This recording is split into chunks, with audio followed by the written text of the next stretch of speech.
if there are any in the, people, colleagues who are attending this webinar, all of us do projects sometimes, and there are different projects. Raising a kid is a project. Joining a new job is a project. So when you take things as a project, you bring it closer to it.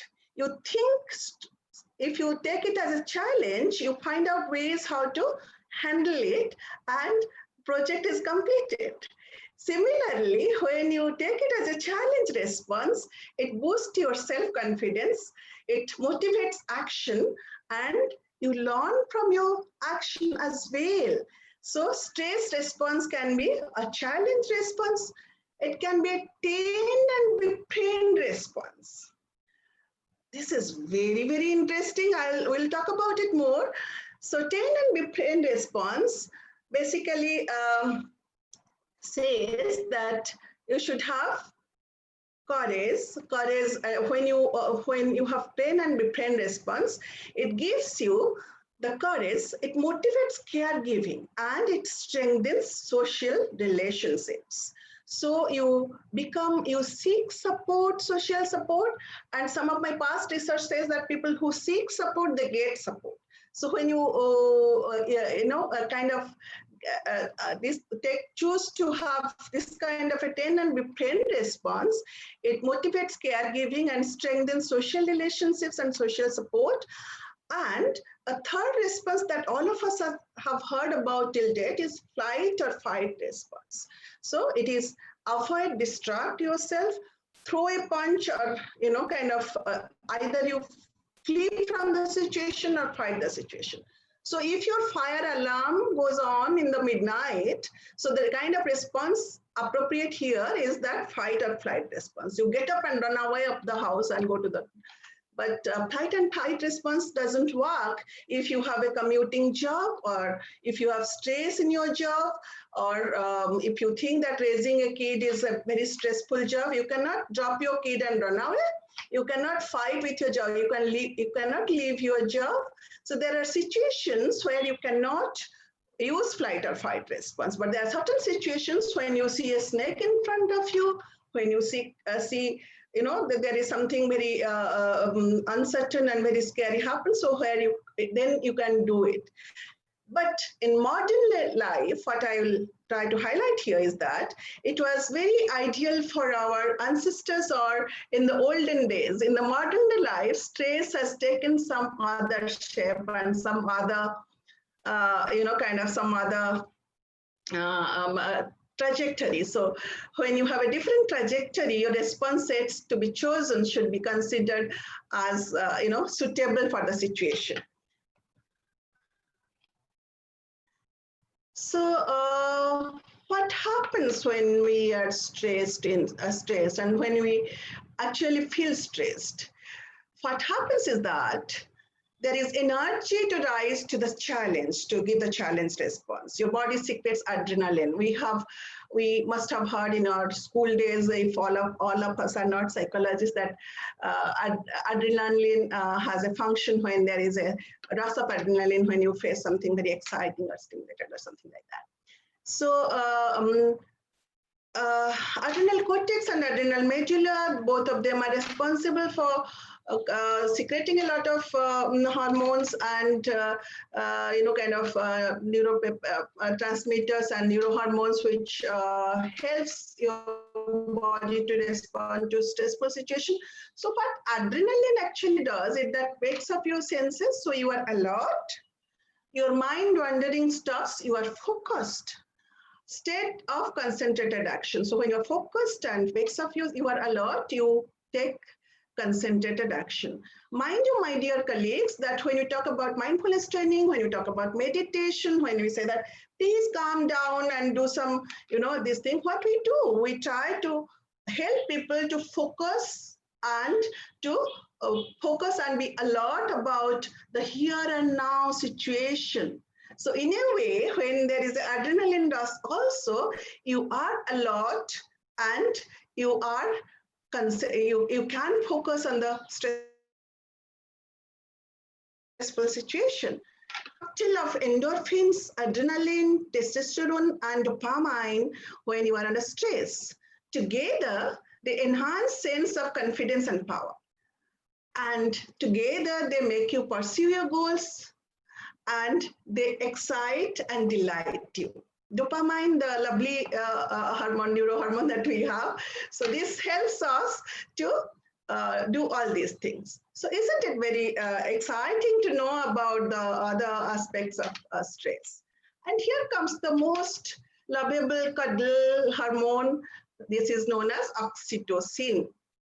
So oxytocin is also released when you choose to respond and befriend response. So oxytocin, there have been a lot of studies done on oxytocin on rodents, on human beings, and you can go and look for the studies, numerous studies, plethora of studies, which says that oxytocin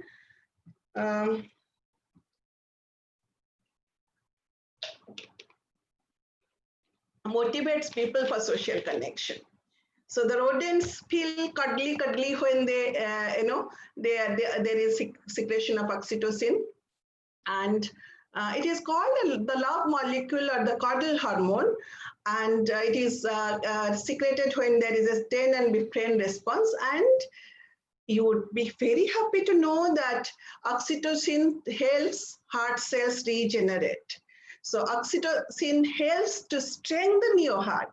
So when in a stressful situation, if oxytocin is secreted, then you have less chances of having a cardiovascular or heart attack or cardiac attack or cardiovascular disease. Not only that, oxytocin goes beyond that. When oxytocin is secreted, it contributes to empathy, altruism, more giving, and behaving in a generous way.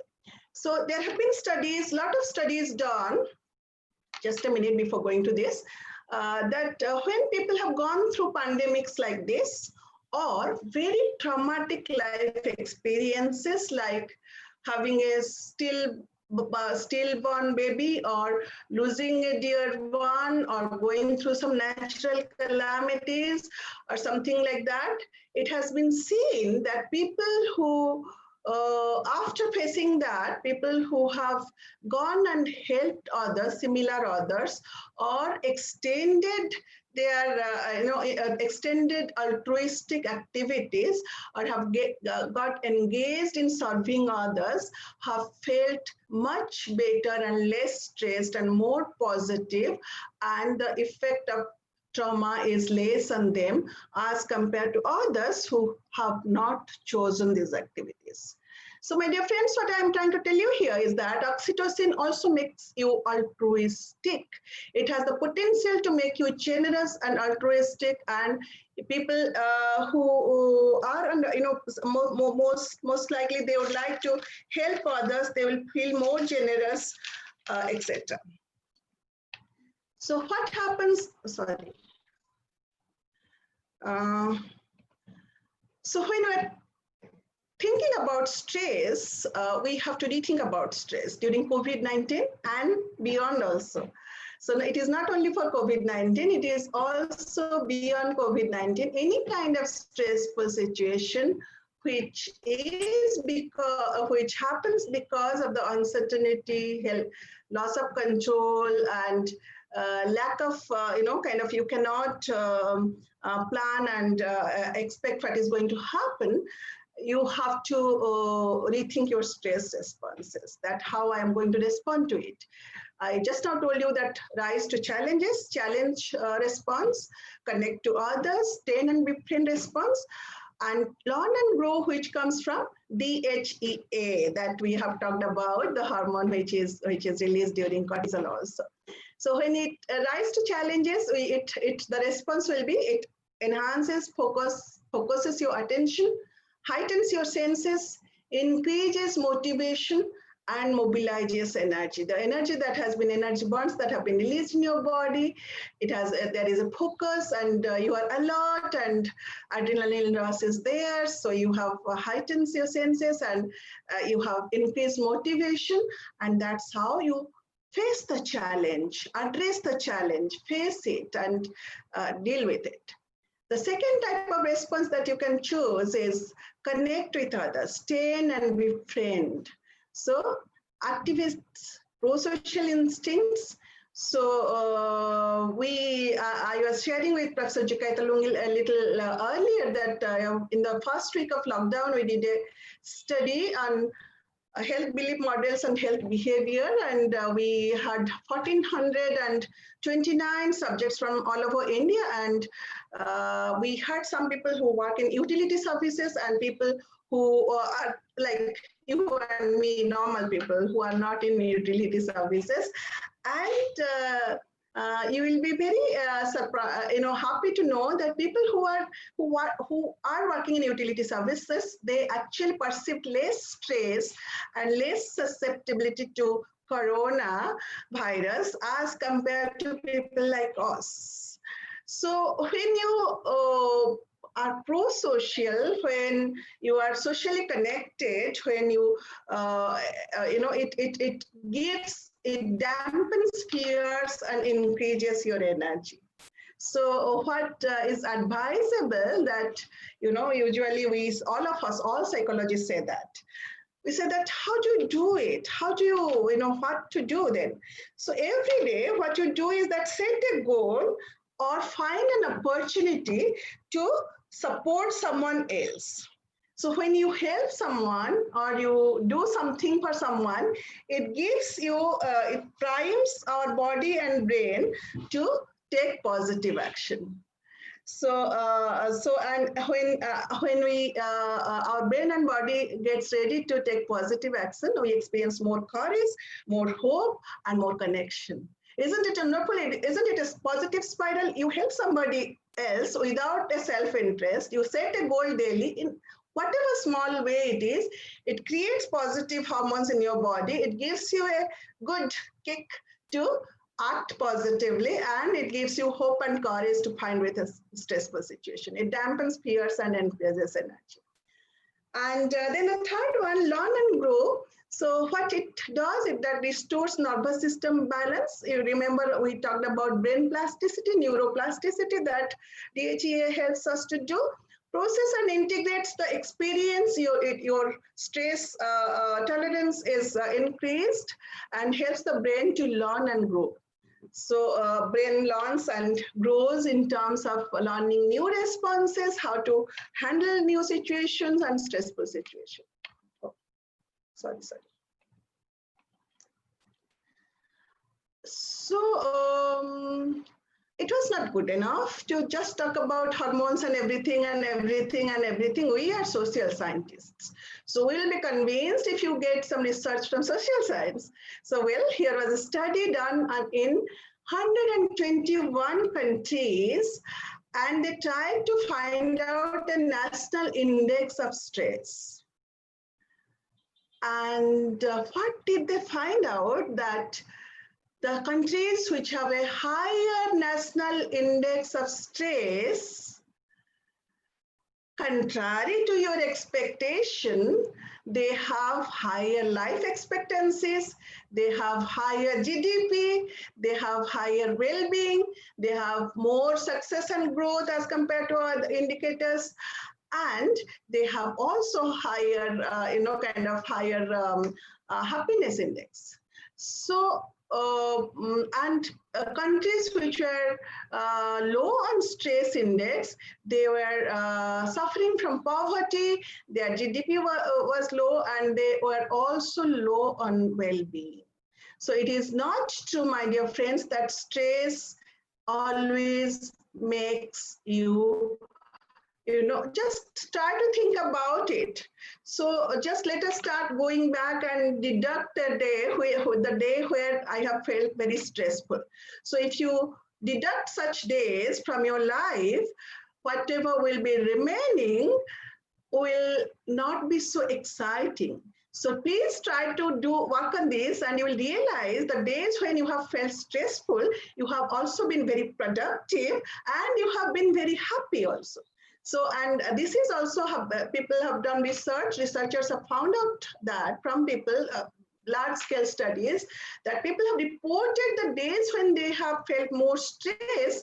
Also, those were the days when they laughed most, they felt they are most productive. So they also went and studied individuals' lives, and it has been seen that stress is linked to one of the highest predictor of meaningfulness is stress. People who are stressed, they also find meaning in life. And there are 2-3 researchers, जिनका नाम आप सुनेंगे, Desi, Ryan, and Huta. Desi and Ryan are known for intrinsic motivation theory, and they are also responsible for subjective well-being theory in a way.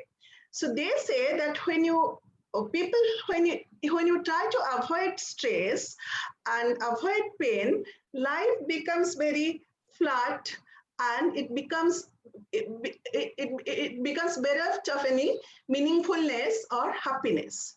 So when you are stressed because you want to achieve something, you want to handle a challenge, there is something challenging. So think of a life there is no challenge, nothing to achieve, nothing to aspire. Your life will be very plain and stable, but not happy, not exciting, not stimulating. Would you like to have a life like that? No. So think about it. From the last 2.5 months, how many new skills we have learned? All teachers like us, many teachers amongst the participants have learned. We have become very digital savvy these days, taking online classes, doing online exams, so on and so forth. With due respect to Vice Chancellor sir, of course. So we have been trained in a great way during these COVID-19 days. So many new skills, so many new things we have learned. We have learned to manage work for home and work from home. We have, gotten time to rediscover ourselves and do something which we'd never had time to spend on. So it is exciting. And also people who are stressed also are found to be happy people. So there is a positive relationship. So so it's called a stress paradox. Kelly McGonigal calls it stress paradox, that when you are stressed, it is paradoxical that you are stressed, but also it has a positive relationship with love, health, satisfaction with our life, and well-being. So by now, I think you have started realizing slowly that stress is not such a bad thing. Stress can be your friend also. It gives us so many positive things. So, well, what happens now? I talked about so many things that can be, we can choose a positive response and you can have it. So now if you talk about cost of avoiding stress, so what happens when you try to avoid stress? So when you consciously try to avoid the stress, there have been a study on the students of Doshisha University, Japan, where they have found out that when those students who reported that they always try to avoid stress in last month, also reported that they felt more isolated. When you try to avoid stress, it can range, it can result in isolation for you. When you have a goal to avoid stress, so all the time you are pushing something, you are pushing back something, no, stress shouldn't come. So think how much energy you are spending on that, to pushing something away and trying to be vigilant that no stress should come near me, not from here, not from there, not from front, not from back. So all the time, the energy that you are using in avoiding stress actually leaves you exhausted. And the stronger the desire to avoid stress, so what happens is that when you try to avoid stress, like there have been a study done on the students of University of Zurich. In Zurich, the students, they reported that before the exam, some Students said that we want to avoid the stress. I don't want to have exam stress. And there are people who said that they are quite stressed. People who said that we are not so stressed, we don't want to take stress. Actually, the study was done in 2 phases, and it was seen that those students who reported that they want to avoid stress, they also reported decline in concentration, physical energy, and self-control for the preparation for the exam. So see, friends, it's not always so positive to avoid stress. So also there have been a longitudinal 10-year study in the Department of Veteran Affairs in Palo Alto in USA, where it has been seen that people who employees in this department, when they try to avoid stress, they reported more depression, more conflict at work, even more life events like getting fired from the job or divorced. So avoiding stress doesn't always provide you with positive results. Fighting to avoid stress doesn't provide you always with positive results. So what to do? So you focus, you become mindful. COVID-19 is around. So now the lockdown has opened, the malls are open, the cinema halls maybe will open in few days. Everything is open. So be mindful here and now. Corona deaths are increasing. So what shall I do? So you have to be mindful to make your choice. The decision is yours. Government imposed lockdown for a long time, but it cannot go on. All of you know that what kind of financial implication and what kind of other implications we experienced during those days. So take the onus of the thing on yourself. The choice is mine. Whether I want to go to the malls, I stay home. Whether I want to minimize my needs and avoid, still practice social distancing. So I have to look at the situation, focus on the situation, be mindful, be here and now, analyze the situation, and then engage. Embracing stress is a radical act of self-trust. So when we are talking about engaging, we are talking about engaging with the experiences. My friend, Professor Chakatalungi and other clinical psychologists know that earlier we used to talk about post-traumatic stress disorder. Today we talk about post-traumatic growth. There is an extra S here, sorry friends. Post-traumatic growth, and we have seen that people who analyze, engage with their experience, they learn and grow, and they move forward, they move beyond the stressful experience. So engage with the experience, have self-trust, and view yourself as capable and your body as a resource. That will be quite helpful. And the third is connect. And it has been seen that men and women in stressful situations become more trusting, generous, more human, and willing to risk their own well-being to protect others. So a very small example is that when you are going to the exam hall, the students go to the exam hall, or you have a job interview to give, that day you feel very generous. If you see a beggar on the roadside, you give money whom you have never given money. When you are stressed, it also makes you more connecting, more empathic, more generous and trusting. Very few slides. Can I take 5 minutes more to finish my slides, Professor Chikatalungi? Yeah? Yes, yes, ma'am. Thank you so much. So when I'm talking about the trained and trained response, it is an engineered biological state.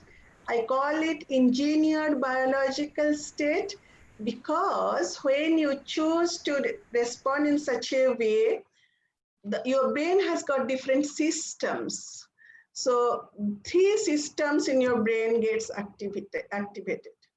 The first center is social caregiving system, and it is activated by oxytocin, which results in responses like empathy, connection. It inhibits the fear centers in brain, so you have less fear. It enhances courage. It prompts you, primes you. It kind of motivates you to bond with others, seek social support, have sympathetic and cardiac control. So second system that gets activated when you choose to tend and befriend response is your reward system. Reward system is activated by dopamine. And what happens here? When the reward system of your brain is activated, you have increased motivation, which dampens the fear of COVID-19. कल क्या होगा? मुझे तो corona नहीं हो जाएगा, क्या होएगा? So it dampens fear. You start feeling optimistic. Okay, so जिंदगी तो जीना है हर हाल में, हंस के जियो या रो के जियो, आगे बढ़ो तो काम करो, तो that will give you some sense of satisfaction. Primes us for physical action. So when the reward system is activated, it primes us, it gives us, or it motivates us for physical action. So that's why people are saying a lot about exercise, the effect of exercise to fight COVID-19. And we have also seen that in our study that we did in the first week, that people across all age groups, across all the religious faith, we have found that the 1420 out of 1429 respondents, almost 85% of people said that in order to fight COVID, they do some kind of exercise, they engage in some kind of exercise, at least I say. So when it primes for physical action, it also acts as a stress buster. So you know, kind of when you get activated, you forget about your, about the thing, and it helps generates energy in you to face the challenge and saves us from freezing with fear. So if when the house is on fire and you are freezing in fear because of stress, you will get burned. So then you have to run away. You have to get activated and run away to save yourself. So when somebody close to you is dying, you cannot freeze with fear or stress. You have to get up, into action to save the person. So dopamine does that. It primes us for physical action. And the third center in brain which gets activated is attunement system. And that is activated by serotonin. So attunement system, what it does, it enhances our perception, intuition, and self-control. So all of you agree with me that we are all stressed because of COVID-19 because there is a strong sense of lack of control. I don't have any control on the thing. I don't know how many times this coronavirus is going to mutate. I don't know when the vaccine is going to come. I don't know how many people will be affected by this. I don't know how I can protect myself from this thing. So when there is the attunement center is activated, it gives us a perception of self-control. It gives us intuition. It makes easier for us to understand what is needed. Rather than being very skeptic about the situation, it helps you to understand. Yes. You need to do it. We have some questions, ma'am. Yes. You can finish. Yeah, I think, okay, I have 3 slides. Yeah, so I can finish in 1 slide also. So that this is what is the last slide is says that how do you embrace your stress? So we perceive stress as harmful when you feel inadequate, it isolates you from others, and it feels utterly meaningless and against your will. So when you accept the stress and embrace the stress, self-doubt gets replaced by self-confidence, as you saw that how the hormones work. Isolation gets replaced by connection with others, and you start find meaning in suffering. So we have to do a lot of positive self-talk, say that it's good for me to be stressed. I have more energy to choose the action. You program your mind, and you also work on the resources like physical resources, like intellectual resources, social resources, and emotional resources. So you can choose make your choice how to respond to stress, and you will see the upside of the stress, not the downside of the stress, and you will cope with the situation. So So that's all, and this too shall pass in some days. Thank you very much to the Mizoram University, Professor Jakaitalungi and the Honorable Vice Chancellor, and to all my colleagues who are here on this platform with me. Thank you very much. Oh, Yeah. such a high academic talk, very impressive and very useful also. We have so many questions, but because of the time limitation, we might not be able to answer all of them. But only 2-3 questions, ma'am. I just highlighted that. The first one is that if you could give answer in as short as possible, okay? The first one, what measures are to be taken, especially for the senior citizens? And yeah, okay. Yes. That is So a question from Subara Upalapadi. Okay, please. yeah, I can see from chat box and I can take them one after the other also. So thank you, Subaraoji. Psychological COVID-19. The first thing is that senior citizens have to be very careful because they are the vulnerable group. And in a country like Sweden, most of the death rate is very high, and that has happened with the elder care homes mostly. So senior citizens have to be protected, and they have to protect it against the stigma. So we have a lot of stigma when you know that senior citizens are very susceptible. So we have to, the social distancing have to still be practiced even if it opens up. They have to take care of their food and all the things that government advises to do, the IOS department advises to do. They have to be on strict isolation and social distancing. I think we have to take extra care of them.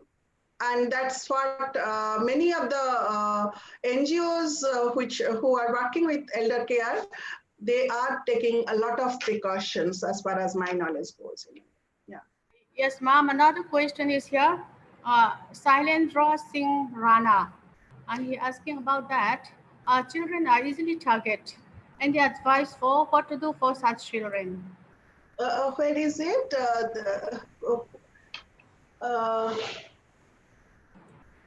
Please say it again, please, Professor. She says so that this time is particularly brutal for children from disadvantaged backgrounds, with parents frustrating and abusing them due to loss in income, employment. Children are easily targeted. Any advice for what to do for such children? This is her question. So actually, children are very creative and sorry. Any advice for those disadvantaged children?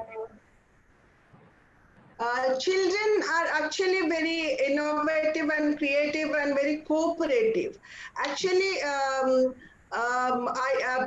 we transfer our vibes to them because we feel so stressed and so we say that we are very upset, we have to do so much.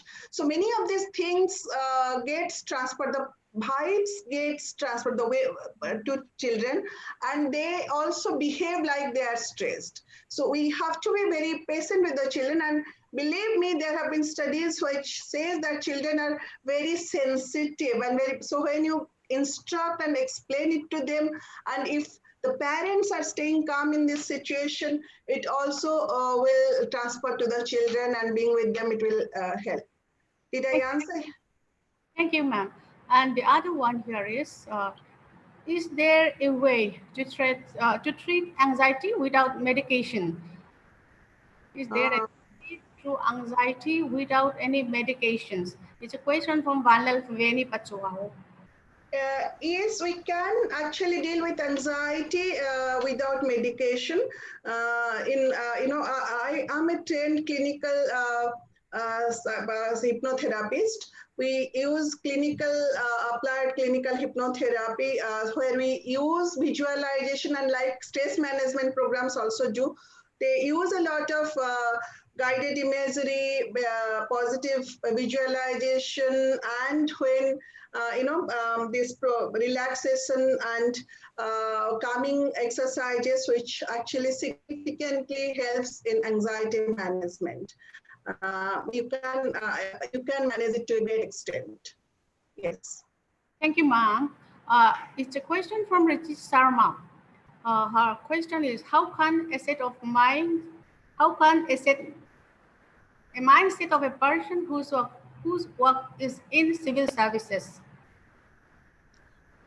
How can set a mindset of a person whose work is in civil services?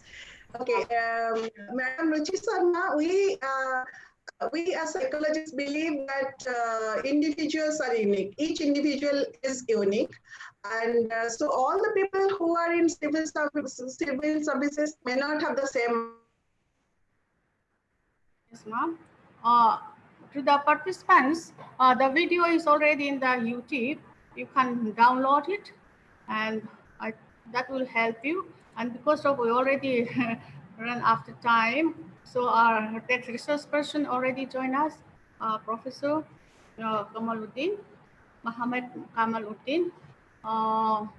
If you have any questions, you can contact the resource person who is very much helping. And so now I would like to, I think, ma'am, should we stop for the time being? Since that next resource person is already here with us, it is very, very informative and very much applicable to our hard days, difficult times of today. So now I would like to introduce our next resource person. Hello. Hello, Kamal. Yeah, hello. Yeah. So this Dr. Kamal Hussain. He's the professor, Department of Psychology, University of Dhaka. The Dhaka University started in that very long time back, 1921. At that time, it is a college. Now, that's University of Dhaka started in that 1965. That's our research person. He got a PhD degree from Kyushu University, Fukuoka, Japan in 2006. And he got a postdoctoral fellowship from that European program from the University of Padova University, that is Venice, Italy. And he has got a life membership in 14 national and international organizations, academic associations. And he's enlisted in the Who's Who 2006 WHO and Asia also. And he has completed 16 projects as a principal and co-principal investigator. He published 47 research papers and 4 edited books, and he attended more than 24 conferences as a capacity of resource person, as a chairman, and so other, as a key note speaker. And in connection with all of those, Dr. Kamal has visited 19 countries, and he's right now, he is General Secretary of the Bangladesh Foundation for Human Resource Development Management. He's the founding president of the Bangladesh School Psychology Society, and he's also a vice president of Asia Pacific School Psychology Association. And he's also a good composer of songs. His songs are enlisted in the Bangladesh television and broadcast. They broadcast in that Bangladesh television. So that is our resource person, and he is a professor in psychology. So Kamal, so now you can start your lecture. We are waiting for that. Yes, Kamal, please. Am I audible? Hello? Thank you, Professor Chupai Tulangi. I am audible. Hello, can you hear me? Can you hear me? Yes. I am audible. Yes, sir, you are audible. Oh, fine, thank you. Before I start, I would like to thank Honorable Vice Chancellor. Yeah, our Honorable Vice Chancellor is very much with us. Sambashya Rao, Professor. Good morning, sir. Good morning, sir. Yes. Professor Dr. Urmi and many participants, especially Dr. Nujhat, Dr. Shipra, Dr. Rima, Dr. Pallavi, Dr. Lokhi, Dr. Suravhi, Dr. Ajab, Jogesh, Avantika, Dr. Nilam, Dr. Ankita, Dr. Anuradha, Dr. Subhashini, Shovik, Farjana, Dr. Salam, Dr. Dhani, Dr. Naila, Ramu, and so many. Yes. In fact, talking to this learned audience is still a source of stress. And the additional stress made by Dr. Urmi, because she has extensively presented a lot of theories, a lot of things regarding the biochemical, psychosocial perspective on stress. So I am in stress now, what I would say to this learned audience. It is a source of stress. So firstly, I go with the title I have prepared and then go for question answer session. Maybe that will be very useful to all of you. And the title of my talk today is Coping with Stress During this 2019 Novel Coronavirus Outbreak.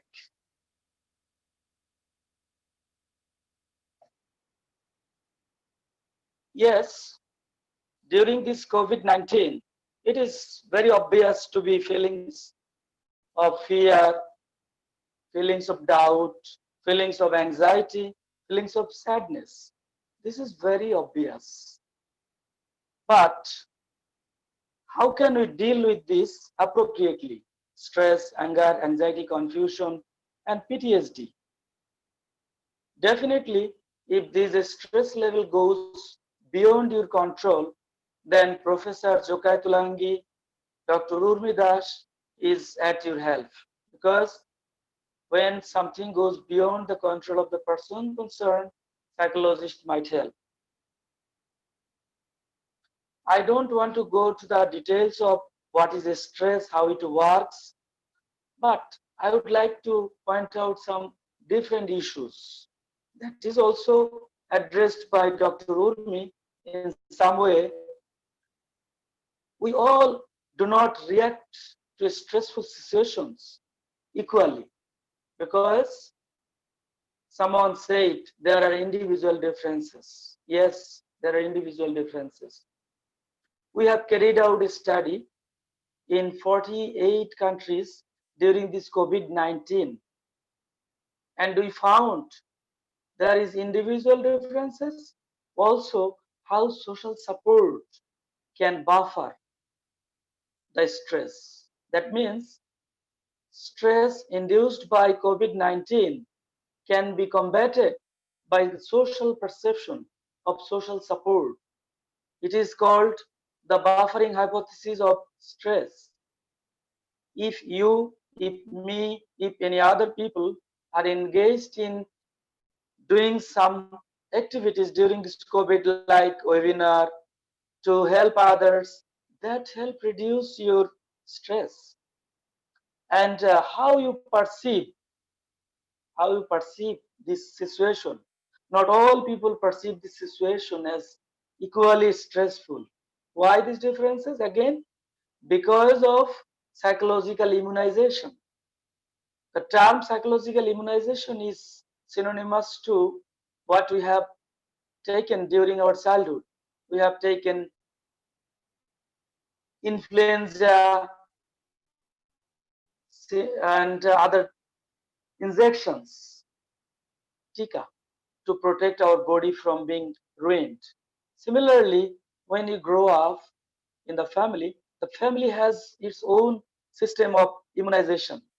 If you rear up children in a very sophisticated way, let them learn how to face stress. What is the benefit of stress? Why the life without stress? Then the children will learn by doing. Learn by knowing sometimes help. Say, for example, today we came to learn many things from Dr. Urmi, that stress is not harmful. Stress is beneficial. It is working like an inverted U. The optimal level of stress is also functional. when it goes beyond, then it is dysfunctional. When stress, it is also dysfunctional. Those job, then people also in a stressful situation. So optimum stress is required of stress because we have to learn by doing it. How we have been reared up, how we have come across stress and face the stress. That is the point. And today you will find many of the teachers are utilizing this time very nicely. Some teachers are simply demoralized. I have 25 colleagues in my department. I asked my chairperson, how do you spend the time during these long holidays or vacation? She says, I have nothing to do. I just spend my time doing gossiping in the house. But in my case, what I did, I just share not to show off. I have spent a lot of time writing my papers, and that is about 16 articles, almost 50% done during this COVID. That is not done by me alone. It is cooperation with many colleagues from home and abroad. In parallel, what I am doing, I have engaged my students to serve the people who are in stress, online counseling services. Also, we regularly organize Facebook Live program that is visible throughout the world, so we can also enjoy this. So what I am going to focus on, that someone's stress is another's entertainment. If you take these things very seriously, then you will be adding something stressful things. So stress cannot be reduced thinking of stress. Our mind, our body, our emotions, and our energy work in a concerted way. And if your body is fit, your mind is okay, your energy is okay, and your emotions is correct, then you can combat any kind of things. Why people are perceiving this stressful? Because their view of life is different from other people. They perceive this world for living eternally. They live here for unlimited time. So anything comes to them, they find it very stressful. They don't want to lose this world. They want to continue this world. And Professor Dr. Urmi has nicely explained the role of positive psychology. In positive psychology, happiness is defined from the Aristotelian point of view of eudaimonic way. Eudaimonic means authentic happiness. So, is there any other happiness that is not authentic? That is not real? Yes, there are some happiness which we call hedonistic happiness. It is momentary happiness. It is day-to-day life happiness, but is not a very long-term happiness. So, if we hold some views regarding purpose of life, then we go for the option of authentic happiness, which we call eudaimonic happiness. It is very different from hedonistic point of view. So those people who believe in day-to-life hedonism, they are in great sufferings. They are in great sufferings. And also, how you organize your time, how you run your family system. For example, you are with your family, with wife, children, and some other guests.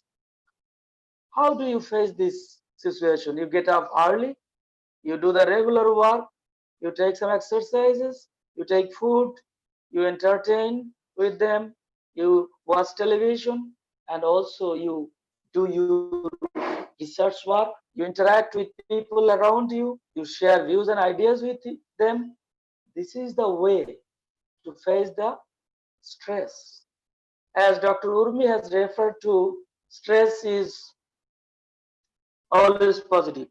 There are two kinds of stress: eustress and distress. Say, for example, you are going to get married and you have to buy a lot of things, you have to invite a lot of people. This is a source of stress as well. But this stress is very positive. You are a vice chancellor of a university. You have to take a lot of responsibilities. This is a source of stress, but it is positive.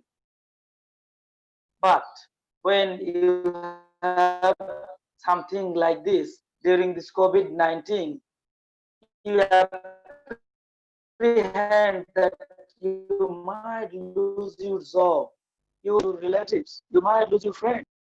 Distress. How could you face this type of negative stress? That is very challenging. Positive stress also was challenging, but people, by virtue of their personality, by virtue of their perception regarding this world, perception regarding their surroundings, fight different way. But those people who are very egoistic, very selfish, very egocentric, they suffer a lot. You might have heard the term emotional banking. What it is? We deposit money into the bank, called it is banking, but we can deposit emotions. That is said to be emotional banking. That emotional banking serves as a buffering. For example, you help a lot of people during this distress. How? You provided money, you provided supports, you provided guidelines. That is a kind of emotional banking that unconsciously help you resist, help you combat those. My voice is not audible. Hello? Hello? Someone is saying that I'm not Yeah, audible. yeah, yeah. Hello? Hello? Can you hear me? Yeah, if you can share your slide, it will be better. No, no, I am talking, but someone's saying that they're not hearing, that they cannot hear me. Maybe it's not very clear, sir. So It what is now? clear. Voice is clear, sir. Voice is clear. Maybe your mic maybe is moving now, so that's why it is. No, mic may be holded like this, sir, with your no hand. Okay, If the now, mic is moving like that, there may be some disturbance. Sir, no, can, that mic, no, you hold it like this, sir. Mic, you hold like this, sir. Mic, you hold like this. okay, okay, sir, Because it I is am. wiping. It is wiping, no, that is why it is not properly coming. You can hold your mic, that wire, no, wire, you can hold it like this. Or I can put it on this table. Yes, sir. So now, is it okay? It's okay, sir. Okay, So now, sir. what I was talking about, it was about emotional banking. So if you help others, if you suggest others, if you guide others, if you are remain connected with others during this COVID-19 or any time other than this pandemic, that will help a lot to protect you from being stressed. And I already talked about emotional banking, psychological immunization. There is another thing which is very profound theory of affection exchange theory. This is from communication science. There are certain benefits of giving and receiving affection. So, for example, when you are going to give affection to others, doesn't mean you are going run out of something. Rather, you are being strong. You are being benefited. And whom you are also giving affection, he or she is also being benefited. But the more benefit goes to the person who is giving affection. So this affection exchange theory also suggests that you can face a stress giving and receiving affection from others. Now I go to the slides. The research we recently carried out in 48 countries regarding this coronavirus disease, and we found fantastic things. That perception of stress and feeling of loneliness. This relationship is very intense for those people who are personality pattern different from those, especially people who are extrovert. They feel less than those people who are introverts. But in my observation, during this COVID-19 in Bangladesh, extrovert people suffer a lot because they tend to go out, but the introvert people are remaining in their houses. So they are feeling ease and comfortable during their long stay. And already the slides I have prepared has been covered by Dr. Urmi, because how we react to response to stress, body, mind, emotion, and behavior. So I should not repeat it.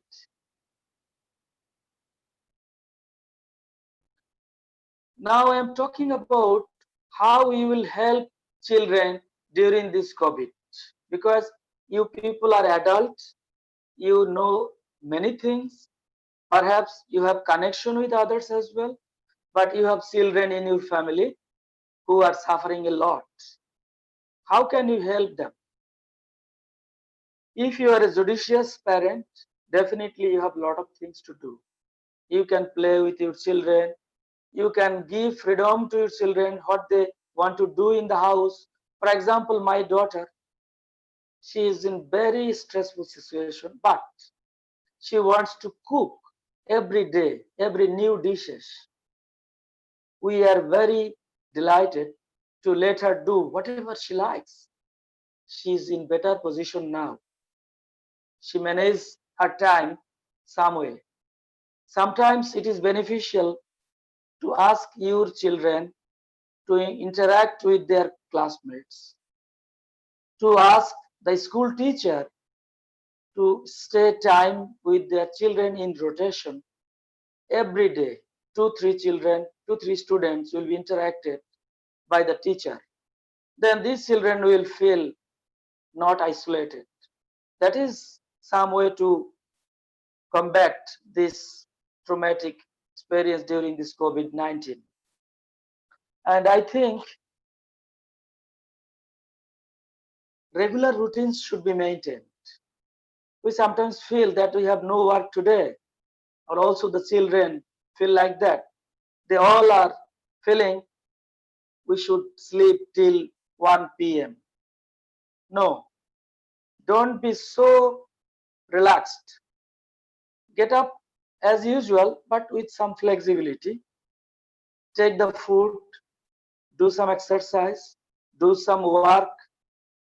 At least reading, writing is very essential, but if you tell them to do so, they will simply react.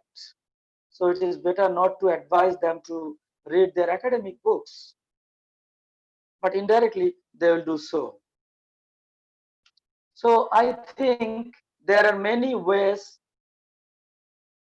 to do during this COVID-19, and it is your expertise how to you utilize your time, energy, emotions, and intelligence.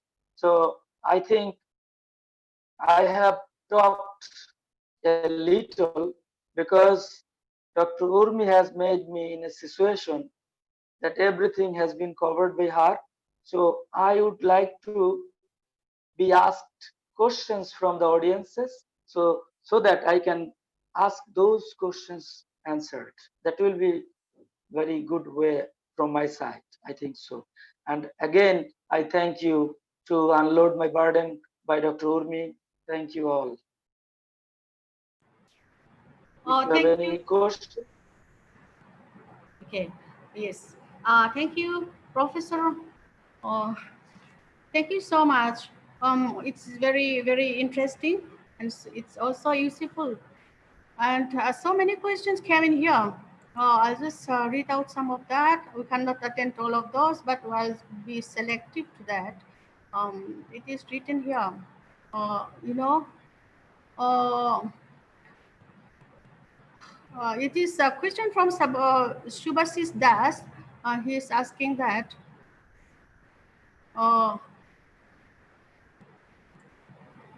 Sorry. Can Shubhashish Das can directly ask me question, madam? Yeah, he asked that how does a COVID-19 affected patients manage stress as she is secluded and away from any social audience? This is his question. It Could is you? difficult. It is difficult to help those people who are not connected with anybody, because if somebody is in serious stress, definitely he or she should come across to that person who can help him or her. So if he or she remains secluded, perhaps he or she has some relatives. They can connect him or her. They can talk to her or him.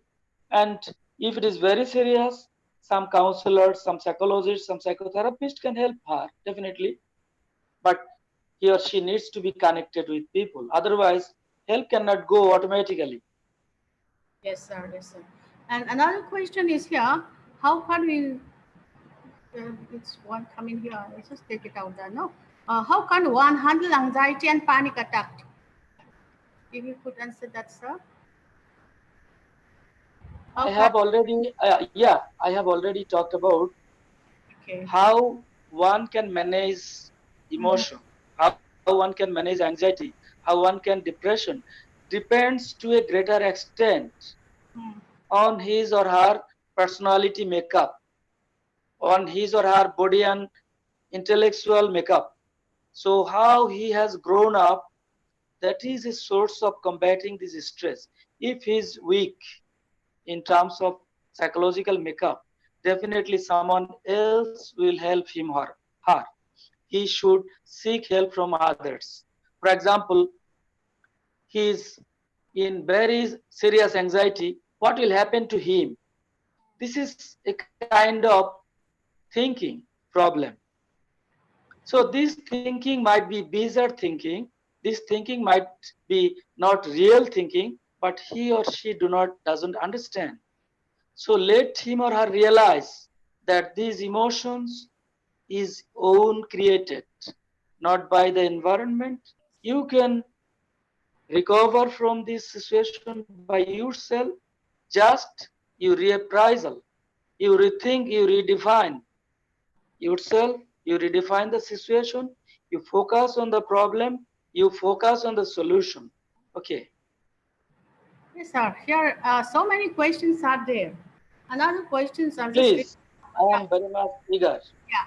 Zhou Ming Moi, she asked about that.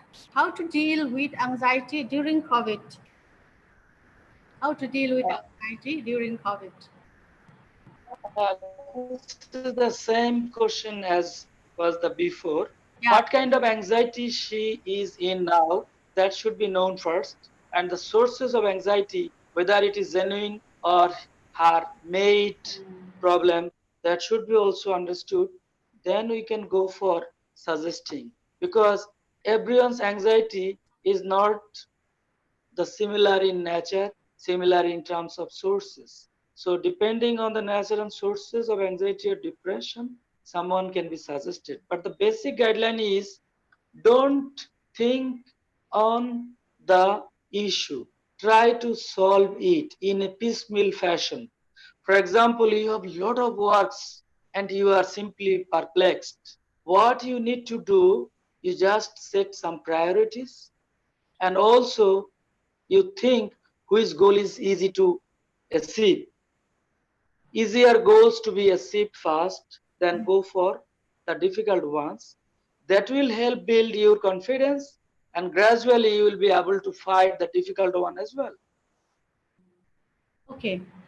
Here's a little bit different from the earlier one. It is, so I'll just read it out, okay?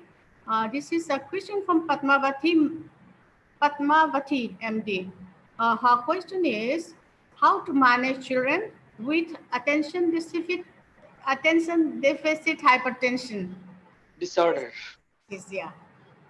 This is, as you know, is not the general child. They are the special child. Right. They are sometimes we call differently abled child. There are some different strategies for this type of children. Say, for example, you can apply applied behavior analysis, ABA techniques.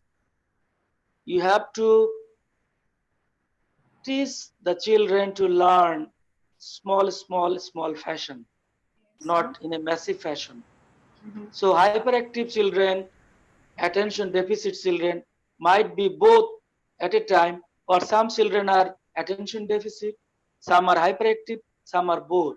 So depending on the children's pattern, there are certain strategies that school provides. So if I teach you online that you do so and so, that will not help much. But the thing is that you focus on his ability. You try to teach him those things gradually. You try to teach him based on reinforcement theories. If you have learned contingencies, so you can give reward for learning a small word, then give reward for another word. That is sometimes the way it works, but this is not the whole story to deal with this type of special needs children. Yes, sir. Here is another questions. Yes, Came please. from Purushottam Reddy. And his question is that how can we reduce stress in rural people and illiterate people? Rural people's stress source is, The rural and illiterate people, sir. yeah, their sources of stress a bit different from ours. They have no work, they have no food, and they have limited scope to interact with people because they are not using internet. They are not in a webinar situation. They are locked down in their house, having no food, having nothing to be entertaining. So it is our duty to provide support through money, to provide support through talking to them, to provide support through building their confidence that nothing will remain for long, distress doesn't persist for long. So there should have a social system, social connectivity, that some group of volunteers will work to Yes. help combat these rural people. I think this is one of the ways because food, basic biological needs, food, shelter, this is very important for them, and they don't have access to cyberspace. So entertainment is also absent there. And they also do not know how to deal with stress, non-violently communicate. Sometimes they fight with their wives, wife fight with husbands because there is scarcity of food. Then you can do some telecounseling services. Let them realize that we all are in same situation, not you are not alone. So we are helping you. A lot of ways you have to improvise and you have to find out what is their necessity, what is their need, what is their want. That is the way to solve the problem. So, so many questions are there. Uh, Yes, I'm ready because I talked little, so I would like to answer more. yeah, so many are there. Should I read it one by one or I'll just select out because I still have You can read it one by one, and if it is common, then you just skip it. right, okay. Uh, some other says that why don't you continue for the second session? I think we don't have any second session. Here one question is from Mapeka and he is asking about that. Sir, I have a question regarding mind-body relationship. Does our mind determine the chemical process in our body or does the neuron change in our body affect the mind? What comes first? He wants to know what comes first, the mind or the body? This mind body conflict or mind body relationship is very ancient problem.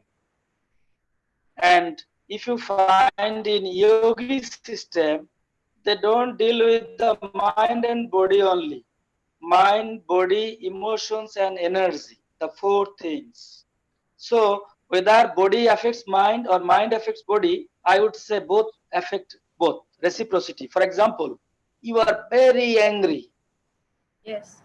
Say, for example, and this is your ways of dealing with your problems. You just think that my angry will ruin my enemies, but you are ruining yourself. How? For example, you just take your blood test now. 5 minutes later, you become very ferocious, very hostile, and take a sample again.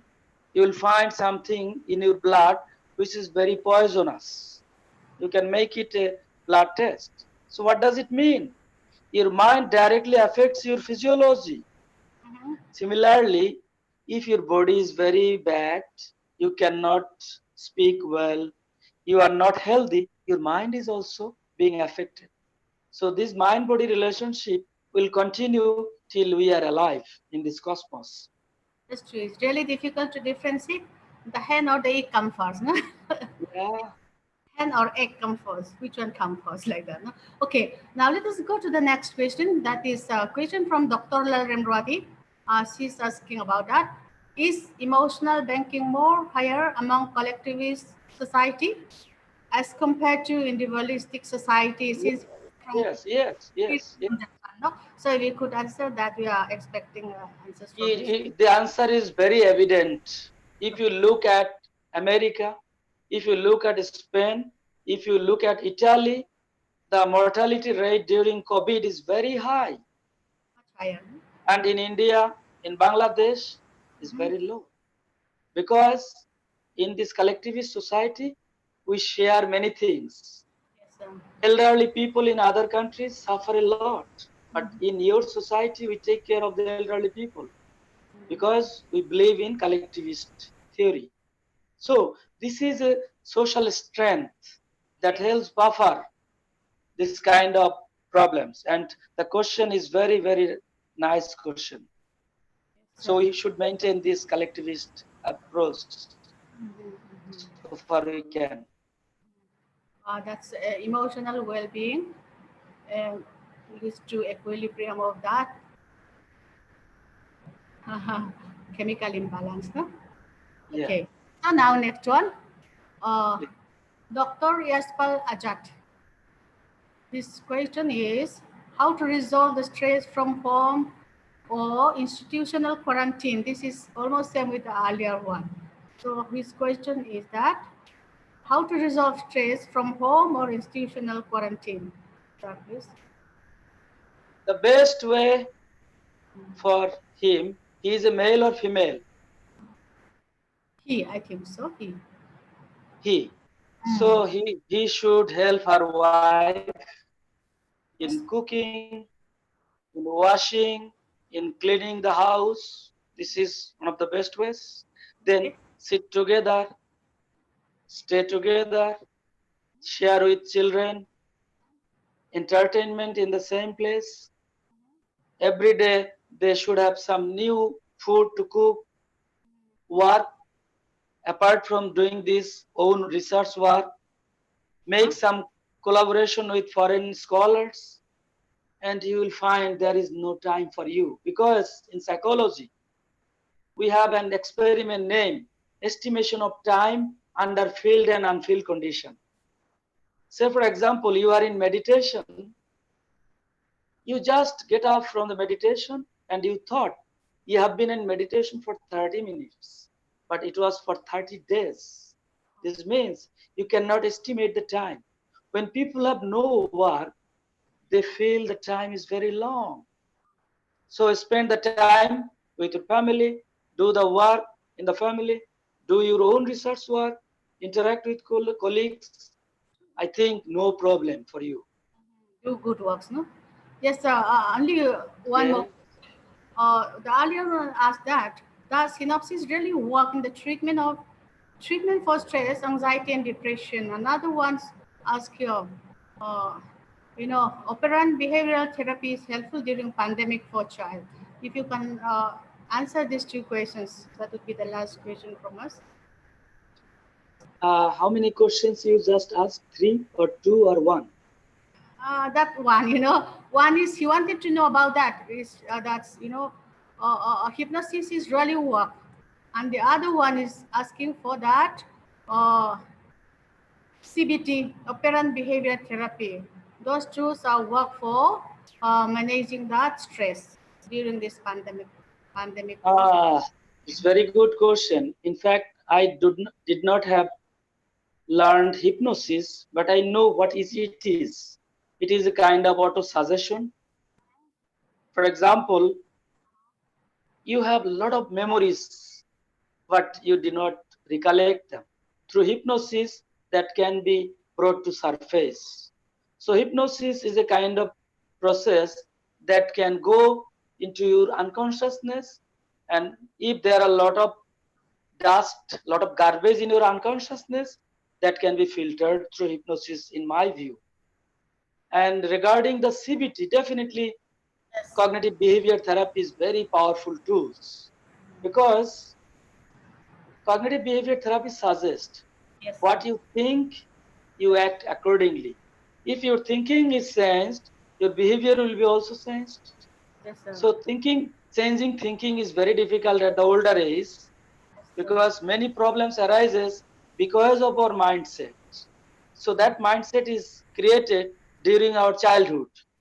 And many theories of psychology says your foundation is very strong during the 10 years of ages. But apart from psychology, yoga, meditation tells the different story. At any age, you can be benefited. So you can try with different approaches, and definitely hypnosis and CBT works in many cases. Many more very good questions are there, but time does not allow us.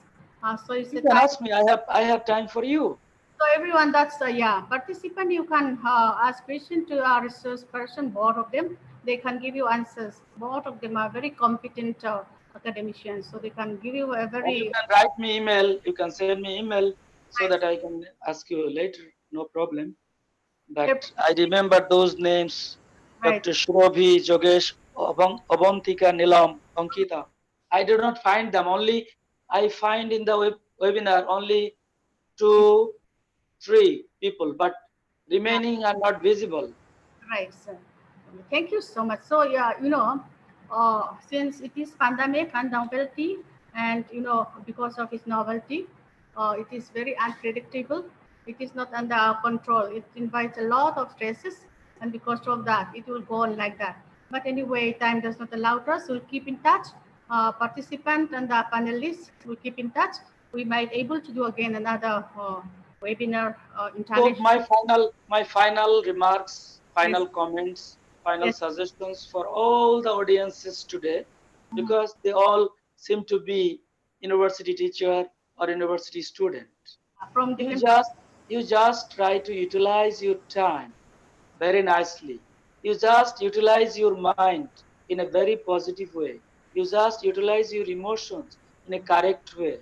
If this combination of four, physical, mental, emotional, and energy goes together in a very synchronized way, it will definitely be immensely benefited, and you can lead a joyful, blissful life. So don't Yeah, waste your time, please. Thanks to from all, the especially yeah. to the Honorable Vice Chancellor and my friend Thank, Jokayatulangi, and also Dr. Urmi and everybody. thank you so much, sir. So from our organizing side also, we would like to tell you that have a self trust and be the resource for combating this COVID-19. Now, I would like to invite Lalming Moi, my colleague, to propose a vote of thanks who deserve thanks. Okay, now.